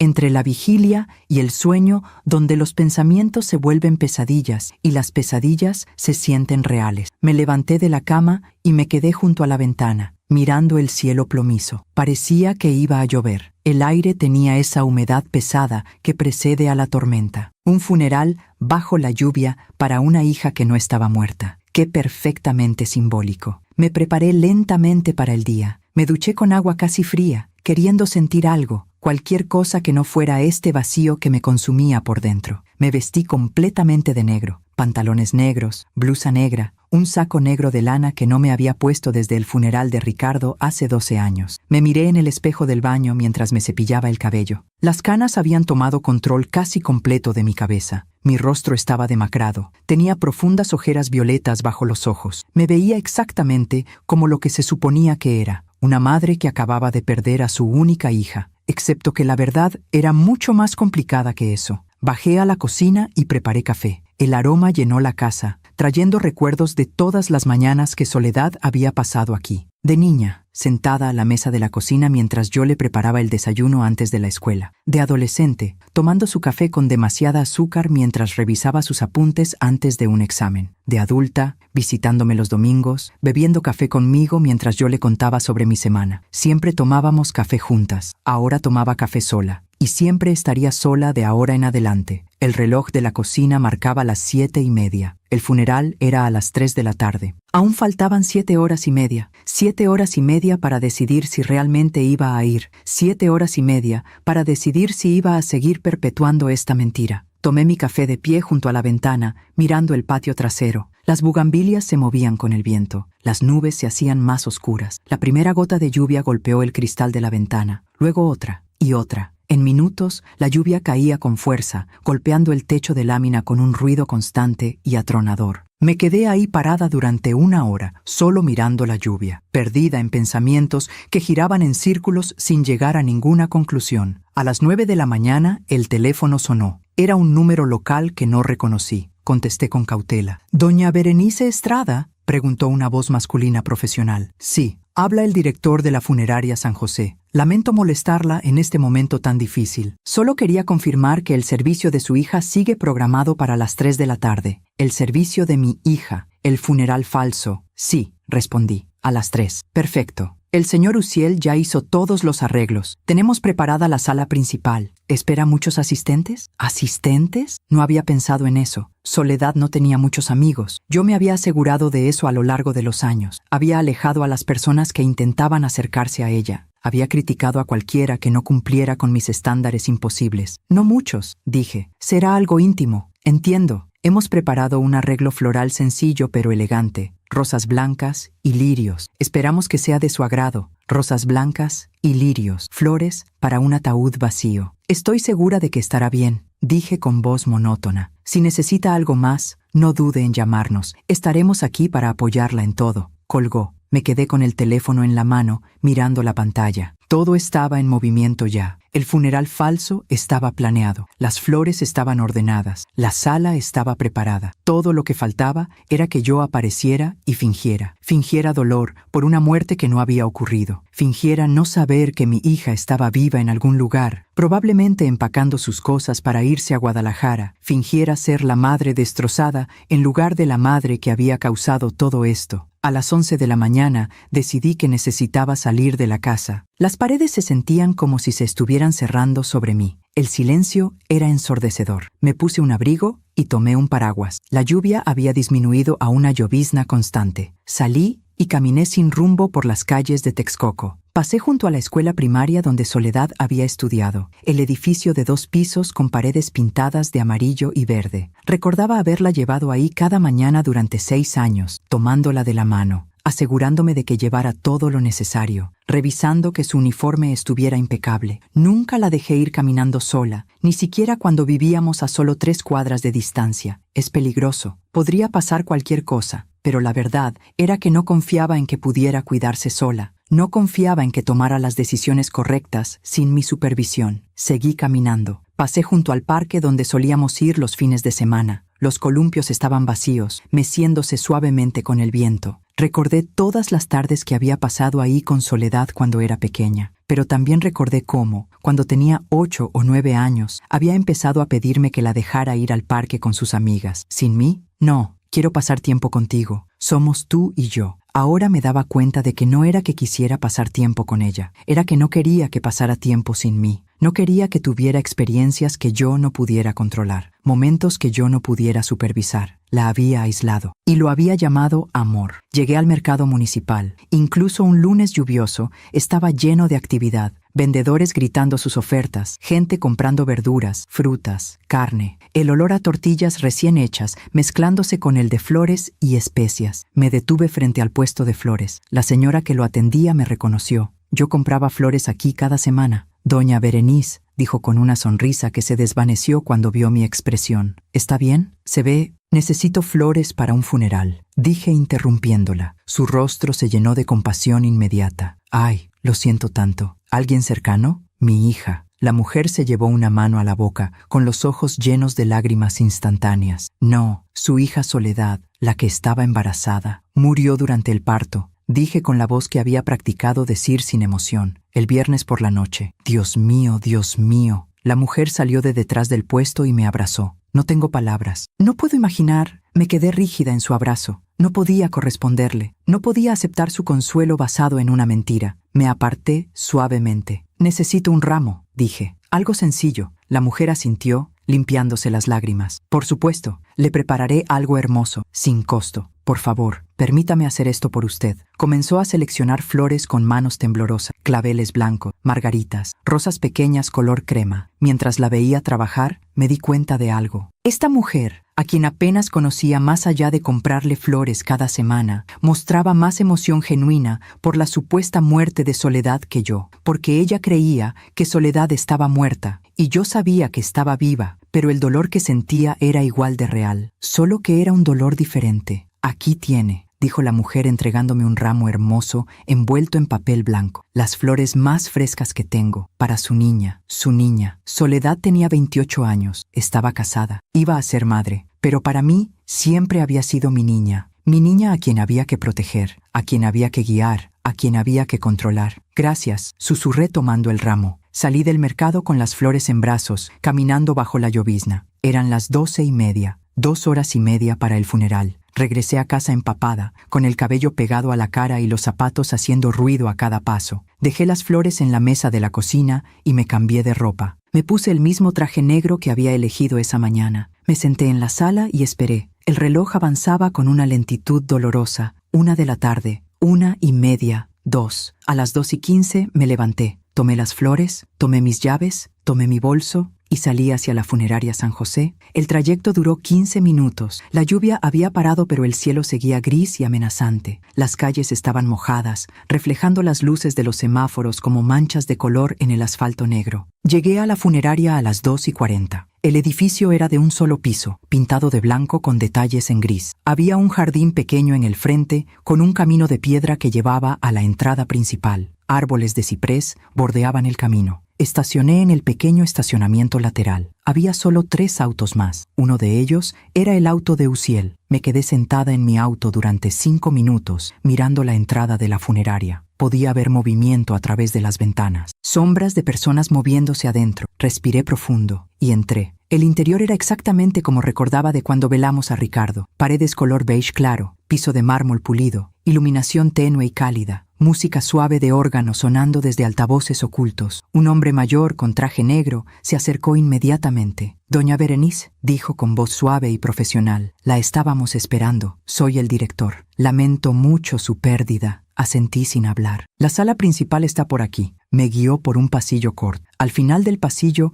había una puerta de madera doble. Estaba entreabierta. Podía ver el resplandor dorado de velas encendidas desde adentro. El director empujó la puerta completamente. La sala era amplia, con filas de sillas plegables orientadas hacia el frente. En el frente había un altar elevado, y sobre el altar, un ataúd de madera brillante color caoba, cerrado, cubierto con un arreglo masivo de rosas blancas y lirios, exactamente como me habían dicho por teléfono. Un ataúd vacío, pero nadie más lo sabía. Había aproximadamente una docena de personas ya sentadas en las sillas. Reconocí a algunos como compañeros de trabajo de Uziel. Otros eran vecinos de Soledad y Uziel, gente que apenas conocía. Y al frente, de pie junto al ataúd, estaba Uziel. Nuestros ojos se encontraron. Él se veía terrible. Peor que cuando lo había visto en el hospital. Tenía los ojos hundidos, rojos de llorar. El traje negro le quedaba suelto, como si hubiera perdido peso en solo 3 días. Su cabello estaba despeinado. Se veía como un hombre que realmente había perdido a su esposa. Pero yo sabía la verdad.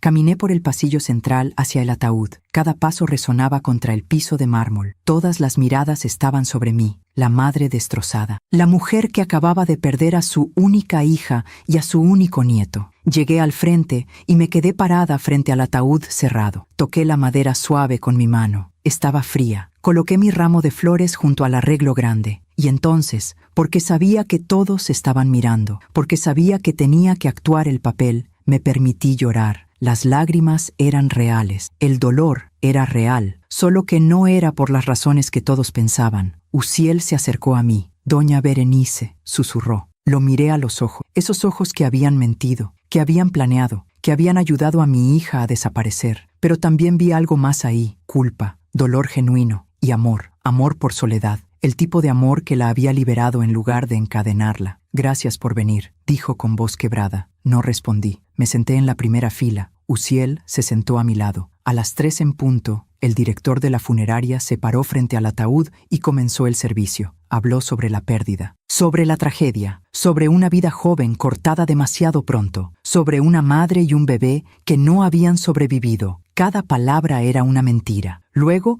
invitó a las personas a compartir recuerdos de Soledad. Una vecina se puso de pie y habló sobre lo amable que era Soledad, sobre cómo siempre saludaba con una sonrisa. Un compañero de trabajo de Uziel habló sobre las pocas veces que había conocido a Soledad en eventos de la empresa, sobre lo tranquila y dulce que parecía. Todos hablaban de una soledad superficial, la soledad que mostraba al mundo. Nadie hablaba de la soledad real, porque nadie la conocía realmente, ni siquiera yo, especialmente yo. Finalmente, el director me miró. «Doña Berenice, ¿le gustaría decir algunas palabras?» Todos los ojos se volvieron hacia mí. Me levanté lentamente, caminé hacia el frente y me quedé parada junto al ataúd vacío. Miré a las pocas personas reunidas y luego miré el ataúd. «Soledad», comencé con voz temblorosa, «era mi única hija, la persona más importante en mi vida, la razón por la que me levantaba cada mañana». Hice una pausa. Pensé que la conocía mejor que nadie en el mundo. Pensé que sabía lo que era mejor para ella. Pensé que al protegerla, al guiarla, al tomar decisiones por ella, la estaba ayudando a tener una vida buena y segura. Las lágrimas rodaban por mis mejillas ahora. Pero me equivoqué en tantas cosas. No la protegí, la encerré. No la guié, la controlé. No le di amor, le di una jaula. Podía escuchar murmullos confundidos entre los asistentes. Uziel se había puesto rígido en su asiento. «Y ahora ella se ha ido», continué. «Se ha ido de una manera que nunca imaginé. Y lo único que me queda es el arrepentimiento. El arrepentimiento de no haberla dejado ser quien realmente quería ser. De no haberla dejado vivir su propia vida». Miré directamente a Uziel. Si pudiera hablar con ella una vez más, le diría que lo siento. Le diría que finalmente entiendo. Y le diría que,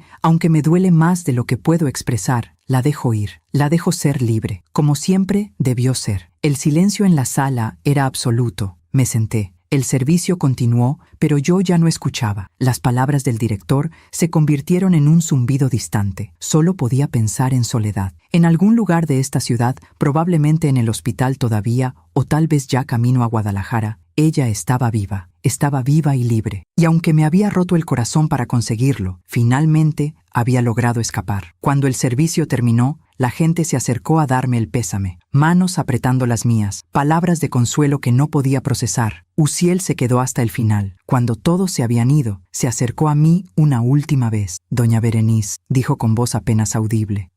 «Cuídala», dije interrumpiéndolo. «Cuídala mejor de lo que yo lo hice». Sus ojos se llenaron de lágrimas. «Lo haré, lo prometo. Y dile», mi voz se quebró, «dile que la amo, que siempre la amaré y que perdono lo que hizo, porque finalmente entiendo por qué tuvo que hacerlo». Uziel asintió, incapaz de hablar. Me levanté y salí de la funeraria sin mirar atrás. El ataúd vacío se quedaría ahí, un símbolo de todas las mentiras que nos habíamos dicho, pero también un símbolo de una verdad que finalmente había aceptado. Había perdido a mi hija, no por la muerte, sino por mi propia mano. Salí de la funeraria bajo un cielo que comenzaba a oscurecer. Eran casi las 5 de la tarde y el invierno hacía que anocheciera temprano. No fui directamente a mi auto. En lugar de eso, caminé hacia el pequeño jardín al lado del edificio. Había una banca de hierro forjado bajo un árbol de ciprés. Me senté ahí, temblando de frío, mirando la nada. El teléfono vibró en mi bolso. Lo saqué. Era un mensaje de texto de un número desconocido. Gracias por todo. Solo eso. 2 palabras y una inicial. Pero supe inmediatamente quién era. Soledad. Mis dedos temblaban sobre la pantalla. Quería responder, quería escribir 1000 cosas. Quería decirle cuánto la amaba, cuánto la extrañaba, cuánto lamentaba todo. Pero en lugar de eso, escribí solo 3 palabras. Sé feliz, hija. Presioné enviar. Esperé. 5 minutos, 10, 15. No hubo respuesta. Probablemente había tirado el teléfono desde el que me escribió. Probablemente ya estaba en camino a Guadalajara con Uciel, dejando atrás todo rastro de su vida anterior, dejándome atrás a mí. Guardé el teléfono en mi bolso, me levanté de la banca y caminé hacia mi auto. Mis piernas se sentían pesadas, como si estuviera caminando bajo el agua. Subí al auto y conduje a casa en completo silencio. Cuando llegué, la casa estaba oscura y fría. Había salido con tanta prisa por la mañana que no había dejado ninguna luz encendida. Entré y cerré la puerta detrás de mí. El silencio era diferente ahora, más definitivo, más permanente. No era solo el silencio de una casa vacía, era el silencio de una casa que siempre estaría vacía. Encendí las luces de la sala. Todo estaba exactamente como lo había dejado. El sillón donde me había sentado tantas veces esperando que Soledad llegara de visita. La mesa de centro con los álbumes de fotografías que había sacado ayer.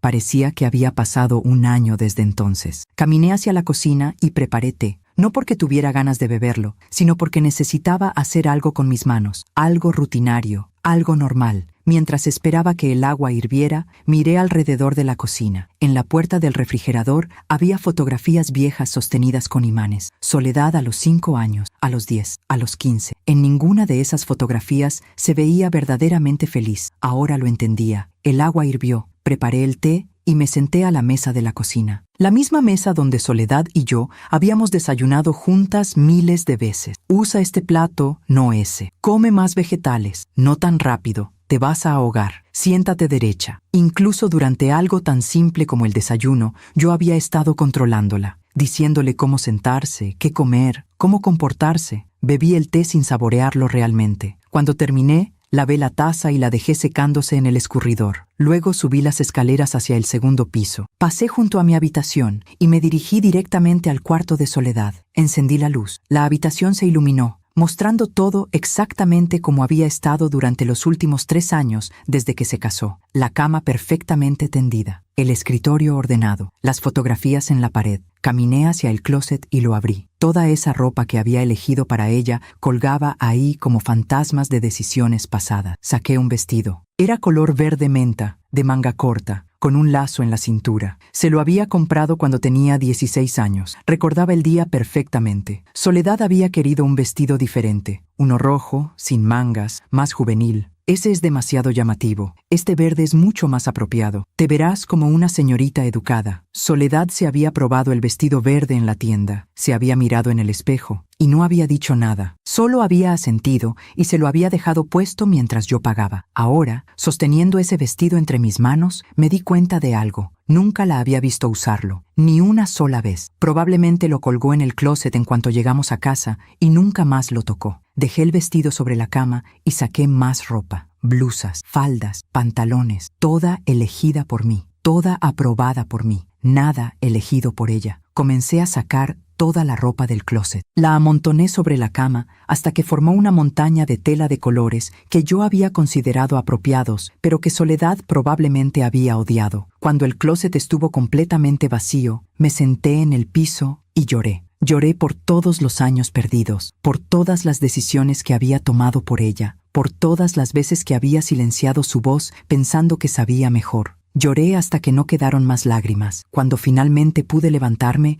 eran casi las 8 de la noche. Me dolían las rodillas y la espalda de haber estado sentada en el piso durante horas. Bajé a la cocina. Mi teléfono mostraba 3 llamadas perdidas de Lupita. Probablemente quería saber cómo había estado el funeral. No la llamé de vuelta. No estaba lista para hablar con nadie. En lugar de eso, hice algo que no había hecho en años. Saqué una botella de vino tinto que Ricardo había guardado para una ocasión especial que nunca llegó. La abrí y me serví una copa. Me senté en la sala con el vino, mirando las fotografías que aún estaban sobre la mesa de centro. En una de ellas, Soledad tenía unos 12 años. Estábamos en el jardín de la casa. Yo estaba de pie detrás de ella con las manos sobre sus hombros. Los dos mirábamos a la cámara. Yo sonreía ampliamente. Soledad no sonreía. Tenía la boca en una línea recta, los ojos inexpresivos. ¿Cómo no lo había visto antes? ¿Cómo había estado tan ciega durante tantos años? Bebí el vino lentamente. Luego me serví otra copa y otra. No estaba acostumbrada a beber. El alcohol me hizo sentir mareada, pero al menos entumecía un poco el dolor. A las 10 de la noche sonó el timbre de la puerta. Me levanté con dificultad del sillón, sintiendo el mundo girar ligeramente a mi alrededor. Caminé hacia la puerta y miré por la mirilla. Era Uziel. Estaba parado en mi porche, con la misma ropa del funeral, mojado por la llovizna que había comenzado a caer otra vez. Abrí la puerta. «Doña Berenice», dijo con voz ronca, «necesito hablar con usted».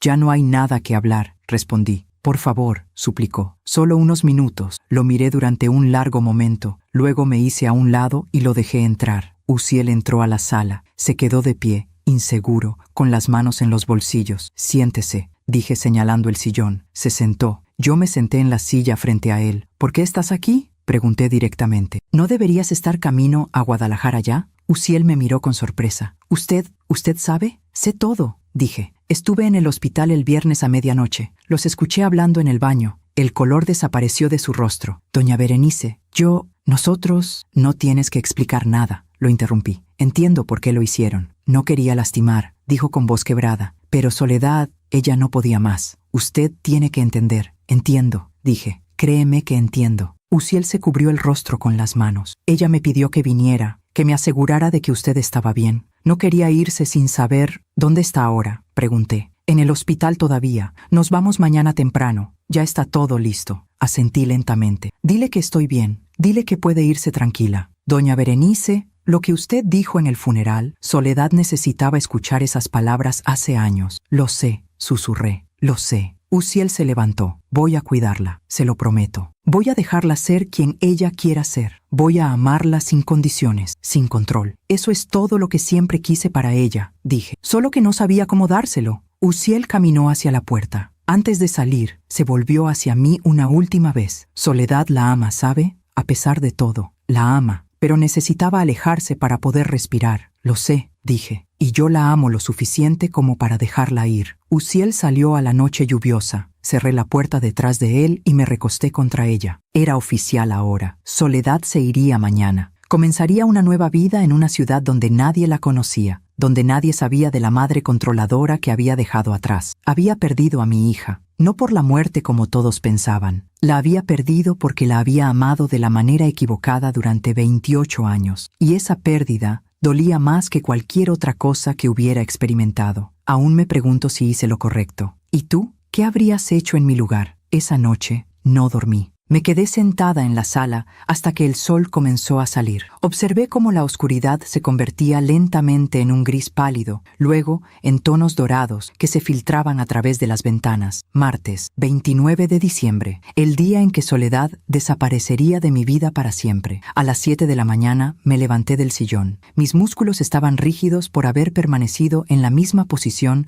durante horas. Caminé hacia la cocina y preparé café. Mientras lo bebía, miré por la ventana hacia el patio trasero. Las bugambilias se movían suavemente con la brisa de la mañana. El cielo estaba despejado después de la lluvia de ayer. Un nuevo día, un nuevo comienzo, pero no para mí. Subí a mi habitación y me cambié de ropa. Pantalones cómodos, suéter simple, nada de negro. Ya había tenido suficiente negro. Luego fui al cuarto de Soledad. La montaña de ropa que había sacado del closet seguía sobre la cama. La miré durante un largo momento. Luego comencé a doblarla sistemáticamente, cada prenda, una por una. La acomodé en cajas de cartón que saqué del garaje. 3 cajas llenas de ropa que Soledad nunca había querido, pero que había tenido que usar por años. Las bajé al garaje. Mañana las llevaría a donar. Regresé al cuarto. Ahora el closet estaba vacío, las paredes desnudas, el espacio abierto, exactamente como debió haber estado desde el principio. Un espacio para que Soledad lo llenara con sus propias elecciones. Saqué las fotografías de la pared, esas que yo había seleccionado y enmarcado. Las puse en otra caja. Quité la colcha de la cama, la que había elegido con diseños florales que yo consideraba apropiados. Poco a poco, desmantelé la habitación que había creado para Soledad, la habitación que reflejaba mis gustos, mis preferencias, mi control. Cuando terminé, el cuarto estaba casi vacío. Solo quedaban los muebles básicos, la cama sin ropa, el escritorio limpio, el closet abierto y vacío, una pizarra en blanco. Aunque ya era demasiado tarde para que Soledad la llenara, cerré la puerta del cuarto y bajé las escaleras. Eran las 11 de la mañana. Si Uziel había dicho la verdad, probablemente ya estaban en camino a Guadalajara. 4 horas de viaje. Llegarían a media tarde y comenzarían su nueva vida. Soledad, Uziel y su bebé. Una familia sin mí. Me senté a la mesa de la cocina con una libreta y una pluma. Necesitaba escribir. Necesitaba poner en palabras todo lo que había aprendido en estos últimos 4 días. Comencé a escribir. Querida Soledad, sé que nunca leerás esta carta. Sé que probablemente nunca la enviaré, pero necesito escribirla de todas formas. He pasado los últimos 28 años de mi vida creyendo que sabía lo que era mejor para ti, creyendo que al controlar cada aspecto de tu vida te estaba protegiendo, pero estaba equivocada. No te estaba protegiendo, te estaba ahogando. Elegí tu ropa porque pensé que sabía qué te quedaba mejor, pero nunca te pregunté qué te gustaba a ti. Elegí tu carrera porque pensé que era la más segura, pero nunca te dejé perseguir tus sueños. Alejé a tus amigas porque pensé que no eran buena influencia, pero en realidad tenía miedo de que te alejaran de mí. Visitaba tu casa constantemente porque decía que quería asegurarme de que estuvieras bien, pero la verdad es que no podía soportar no tener control sobre tu vida. Y cuando quedaste embarazada, decoré el cuarto del bebé sin preguntarte qué querías porque pensé que sabía mejor, porque nunca aprendí a soltar. Tuviste que fingir tu propia muerte para escapar de mí, y eso me dice todo lo que necesito saber sobre el tipo de madre que fui. Quiero que sepas que te dejo ir, completamente, sin resentimiento, sin intentar encontrarte, sin interferir en tu nueva vida. Quiero que sepas que lamento cada vez que silencié tu voz, cada vez que tomé decisiones por ti, cada vez que te hice sentir que no eras suficiente tal como eras. Eras perfecta, siempre lo fuiste. Yo era la que estaba rota. Sé feliz, mi niña. Vive la vida que siempre quisiste vivir. Sé la madre que yo nunca pude ser. Deja que tu hijo crezca libre, con espacio para cometer sus propios errores y tomar sus propias decisiones. Y si algún día, en muchos años, decides que quieres que sea parte de tu vida nuevamente, estaré aquí, esperando, no para controlar, sino solo para amar. Te amo más de lo que las palabras pueden expresar, y porque te amo, te dejo ir. Tu madre, Berenice. Doblé la carta y la guardé en un sobre. Escribí para Soledad en el frente. Luego la guardé en el cajón de mi mesita de noche, junto al rosario que mi madre me había dado hace años. Tal vez algún día Soledad la leería, o tal vez no, pero había necesitado escribirla de todas formas. El resto del día lo pasé haciendo cosas simples. Limpié la casa de arriba a abajo, lavé ropa, podé las bugambilias del patio que había descuidado durante meses. Mantuve mis manos ocupadas para que mi mente no pudiera pensar demasiado. Cuando cayó la noche, me senté en el patio trasero con una taza de té. El aire era frío, pero yo tenía un suéter grueso. Las estrellas comenzaban a aparecer en el cielo oscuro. En algún lugar de Guadalajara, Soledad estaba viva, estaba libre, estaba comenzando la vida que siempre había querido. Y yo estaba aquí, sola en esta casa demasiado grande, aprendiendo a vivir con las consecuencias de mis acciones. Pero había algo diferente ahora. Por primera vez en 28 años, no sentía la necesidad de controlar nada. No sentía pánico por no saber exactamente dónde estaba Soledad o qué estaba haciendo. No sentía el impulso de llamarla, de verificar que estuviera bien, de darle consejos que no había pedido. Solo sentía paz. Una paz triste, dolorosa, pero paz al fin. Había hecho lo correcto al dejarla ir. No porque fuera fácil, sino precisamente porque era lo más difícil que había hecho en mi vida. Y en ese momento de lucidez silenciosa, bajo las estrellas, entendí algo fundamental. El verdadero amor no se aferra. El verdadero amor da libertad, incluso cuando esa libertad significa quedarse solo. Los días después del funeral pasaron en una monotonía extraña. Miércoles, jueves, viernes. Las personas del vecindario me miraban con lástima cuando salía a comprar al mercado. Murmuraban entre ellas: la pobre doña Berenice perdió a su única hija. ¡Qué tragedia tan horrible! Yo aceptaba sus condolencias con un asentimiento silencioso y seguía adelante. Lupita llamaba cada día. Cada día yo le decía que estaba bien, que solo necesitaba tiempo. Finalmente dejó de insistir en venir a verme. La casa se sentía diferente ahora, Más vacía, sí, pero también más honesta. Ya no había fotografías de Soledad por todas partes, recordándome constantemente lo que había perdido. Las había guardado todas en una caja en el closet, no porque quisiera olvidarla, sino porque necesitaba dejar de vivir en el pasado. El sábado por la mañana, una semana después de que Uziel me había llamado con la noticia falsa, recibí una llamada inesperada. Era la madre de Uziel, doña Carmela, una mujer de 72 años que vivía en Puebla y a quien apenas conocía. Habíamos coincidido solo en la boda y en un par de reuniones familiares. «Doña Berenice», dijo con voz temblorosa, «¿cómo está usted?» «Sobreviviendo», respondí honestamente. «Yo también», suspiró. «No puedo creer que mi Uziel, que él se detuvo». Escuché que sollozaba del otro lado. «¿Qué pasó?», pregunté con el corazón acelerándose. «Me llamó ayer, desde Guadalajara. Me dijo que había conseguido una transferencia de trabajo, que él y Soledad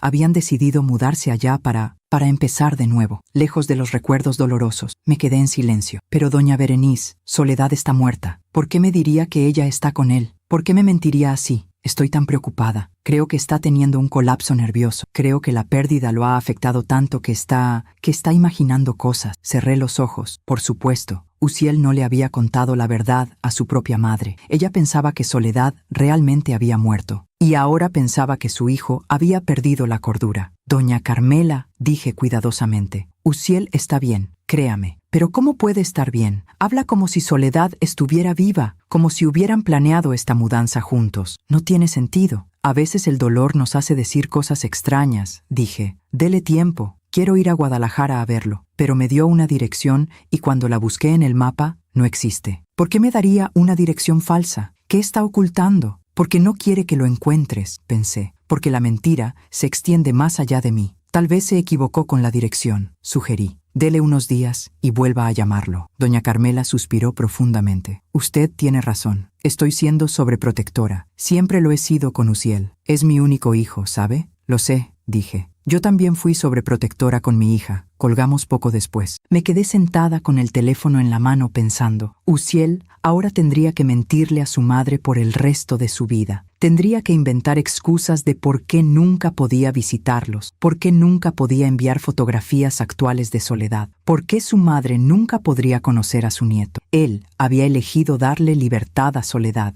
pero esa elección venía con un precio: aislamiento, mentiras constante, vivir siempre mirando por encima del hombro. No era un castigo que yo le hubiera impuesto, era la consecuencia natural de sus propias acciones. Los días siguieron pasando. Domingo, lunes. El lunes era Nochebuena. Normalmente, Soledad y Uziel habrían venido a cenar. Yo habría preparado el menú completo. Habríamos cenado juntas, las dos últimas mujeres de nuestra pequeña familia. Pero este año, la casa estaba en silencio. Preparé una cena simple para mí sola. Pollo asado, arroz, ensalada. Puse la mesa para una persona. Comí sola, mirando la silla vacía donde Soledad solía sentarse. Y por primera vez en días, me permití preguntarme cómo estaría. ¿Habría encontrado un doctor en Guadalajara? ¿Estaba cuidándose durante el embarazo? ¿El bebé estaba bien? ¿Era niño o niña? ¿Ya habían decidido un nombre? ¿Soledad pensaba en mí a veces? ¿Sentía culpa por lo que había hecho? ¿O solo sentía alivio? Después de cenar, me senté en la sala con las luces del árbol de Navidad que finalmente había puesto ese día. Luces blancas parpadeantes, sencillas, sin adornos elaborados. El teléfono sonó. Era un número desconocido. «Local», contesté con precaución. «Doña Berenice». Era una voz de mujer que no reconocí. «Sí, habla la doctora Méndez. Fui la obstetra de su hija Soledad». Mi corazón se detuvo. «¿Sí? Lamento molestarla en Nochebuena y lamento mucho su pérdida. Soledad era una paciente maravillosa». Esperé sin saber qué decir. La razón de mi llamada es que... Bueno, encontré algo extraño en los archivos del hospital. Según nuestros registros, Soledad tuvo su última cita conmigo hace 2 semanas. Estaba perfectamente saludable, sin complicaciones. El bebé estaba bien. «Ajá», dije con voz tensa. Pero luego veo que hay un certificado de defunción fechado el 28 de diciembre. Complicaciones durante el parto. Hemorragia postparto. Se detuvo. «Doña Berenice, yo no atendí ese parto. Ningún doctor de mi departamento lo hizo. Y cuando reviso los registros de admisiones de urgencias de esa noche, no hay ningún registro de que Soledad haya sido admitida». El silencio se extendió entre nosotras. «Es muy extraño», continuó la doctora, «y francamente, preocupante. He reportado la inconsistencia a la administración del hospital. Van a investigar cómo un certificado de defunción pudo ser emitido sin que hubiera un ingreso correspondiente. Cerré los ojos. Doctora, dije lentamente, aprecio su llamada, pero le pido que deje este asunto en paz. ¿Perdón? Mi hija se ha ido, dije. Esa es la única verdad que importa. Todo lo demás, déjelo estar. Hubo una pausa larga. Entiendo, dijo finalmente la doctora, aunque su voz dejaba claro que no entendía en absoluto. Si necesita hablar con alguien, si hay algo más sucediendo, no hay nada más, dije firmemente. Gracias por su preocupación. Colgué. Me quedé mirando el teléfono. La mentira estaba comenzando a deshilacharse. Alguien había notado las inconsistencias. Pronto otros también lo harían. Uziel había pensado que podía crear una muerte falsa perfecta, pero la realidad siempre encuentra la forma de filtrarse a través de las grietas. Y entonces comprendí algo. Esto también era parte de la justicia kármica. Yo había pasado 28 años construyendo una vida basada en el control y las mentiras, diciéndome que sabía mejor, que mis decisiones eran las correctas, y ahora vivía en una mentira aún más grande. Una mentira que eventualmente sería descubierta. Una mentira que me obligaría a enfrentar preguntas incómodas de vecinos, familiares, doctores. No era un castigo impuesto por alguien más. Era simplemente la vida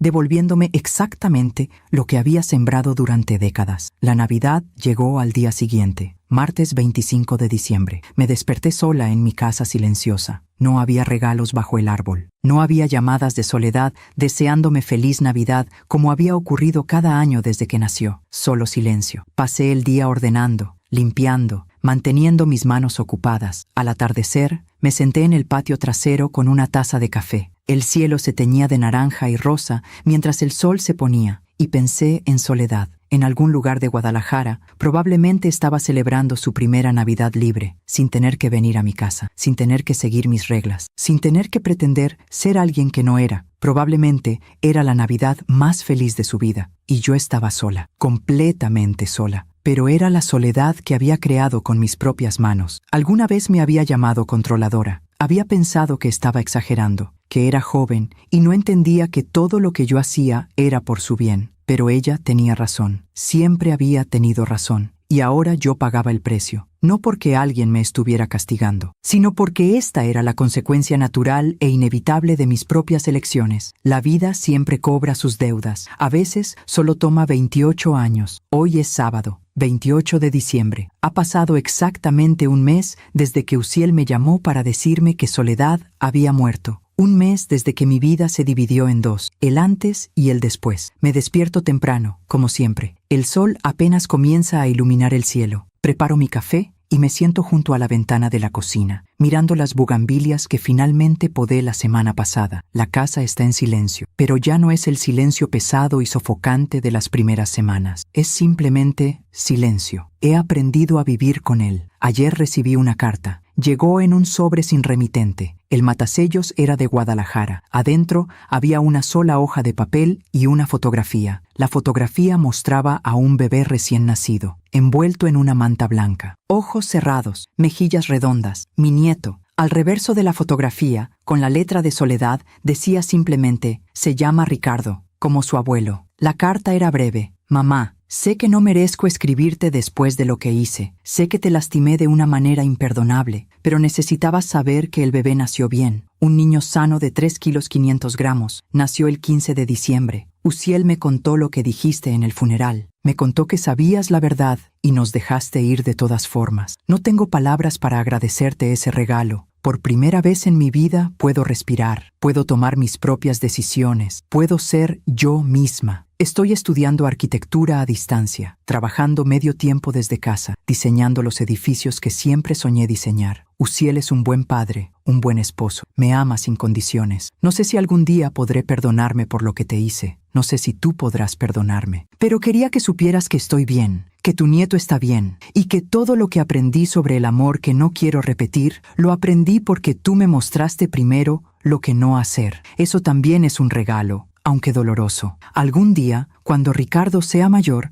le contaré sobre su abuela, sobre la mujer que me amó tanto, que finalmente aprendió a dejarme ir. Gracias, mamá. Soledad. Leí esa carta 20 veces. La guardé en el sobre y la puse junto a la carta que yo escribí para ella semanas atrás. 2 cartas, 2 mujeres, 2 versiones del amor. Esta mañana, después de terminar mi café, subo al cuarto que fue de Soledad, el cuarto que desmantelé hace un mes. Las paredes aún están vacías, el closet aún está abierto, pero cuelgo la fotografía de Ricardo en la pared, solo esa, nada más. Un recordatorio de que la vida continúa, de que hay esperanza incluso en la pérdida. Bajo las escaleras y salgo al patio. Las bugambilias están floreciendo otra vez, flores color fucsia brillante contra las paredes de adobe, hermosas, salvajes, libres, como Soledad debió haber sido desde siempre. Me siento en la banca bajo el árbol y pienso en todo lo que he aprendido en este mes. He aprendido que amar no significa poseer. He aprendido que proteger no significa controlar. He aprendido que ser madre no significa decidir por otra persona cómo debe vivir su vida. He aprendido que a veces el mayor acto de amor es soltar, dejar ir, dar libertad, incluso cuando duele más que cualquier otra cosa. He aprendido que la vida siempre cobra sus deudas, que el karma no es un castigo externo, sino simplemente las consecuencias naturales de nuestras propias acciones. Y he aprendido que nunca es demasiado tarde para cambiar, para crecer, para reconocer los errores, aunque sea a los 59 años, aunque sea cuando ya has perdido todo. Lupita viene a visitarme la próxima semana. Le dije que podía venir, que estaba lista para tener compañía. Le conté parte de la verdad, no todo, pero le dije que Soledad y Uziel habían decidido mudarse lejos para empezar de nuevo, que había sido una decisión difícil pero necesaria. Lupita no entiende por qué no les impedí irse, por qué no luché más para que se quedaran cerca de mí. Pero ya no necesito que nadie entienda. Sé lo que hice, sé por qué lo hice y sé que fue lo correcto. Esta tarde iré al mercado, compraré flores frescas, no para llevarlas a un cementerio donde no hay nadie enterrado, sino para ponerlas en mi casa, para llenarla de vida y color y belleza, para recordarme que todavía estoy aquí, que todavía tengo tiempo para ser mejor. No mejor madre, ese capítulo ya se cerró, solo una mejor persona, alguien que ha aprendido finalmente que el control no es amor, que la libertad es el regalo más valioso que puedes darle a alguien que amas, y que a veces perder todo es la única forma de encontrarte a ti misma. Me levanto de la banca y camino de regreso a la casa. En la mesa de la cocina está mi libreta. La abro y comienzo a escribir. No una carta esta vez, sino mi historia. Esta historia. La historia de una mujer que amó tanto y tan mal que su hija tuvo que fingir su muerte para ser libre. La escribo porque tal vez, solo tal vez, otra mujer la leerá algún día. Otra madre que se está agarrando demasiado fuerte, que está controlando en nombre del amor, que está cometiendo los mismos errores que yo cometí. Y tal vez mi historia la ayudará a abrir los ojos antes de que sea demasiado tarde, porque esa sería la verdadera redención, no cambiar el pasado. Eso es imposible, sino usar el dolor del pasado para crear algo bueno en el futuro. Escribo durante horas. Las palabras fluyen como si hubieran estado esperando dentro de mí durante meses, años, décadas. Cuando finalmente pongo la pluma sobre la mesa, el sol se está poniendo otra vez. Leo la última línea que escribí. Si mi historia ayuda a una sola mujer a abrir los ojos, habrá valido la pena. Cierro la libreta y sonrío. Por primera vez en un mes, sonrío de verdad. No porque sea feliz, todavía me duele. Probablemente siempre dolerá, sino porque finalmente tengo paz. La paz de saber que hice lo correcto al final. La paz de saber que Soledad es libre. La paz de saber que mi nieto crecerá con una madre que le dará espacio para ser quien quiera ser. Y la paz de saber que yo, finalmente, después de 59 años, he aprendido lo que realmente significa amar. Mañana será otro día, y el día después de ese, otro más. La vida continuará, sin Soledad, sin Ricardo, sin la familia que imaginé tener, pero continuará de todas formas, y yo continuaré con ella, más sabia, más humilde, más consciente. Y tal vez, solo tal vez, algún día, cuando hayan pasado años y las heridas hayan sanado, Soledad decidirá que quiere que conozca a mi nieto. Y si ese día llega, estaré lista. No para controlar, no para decidir, no para imponer, solo para amar, de la manera correcta esta vez. Gracias por escucharme hasta el final. Si esta historia tocó tu corazón, compártela con alguien que amas. A veces, una historia así puede cambiar todo. Cada día aprendemos algo nuevo sobre el amor verdadero. Que Dios te bendiga y hasta la próxima.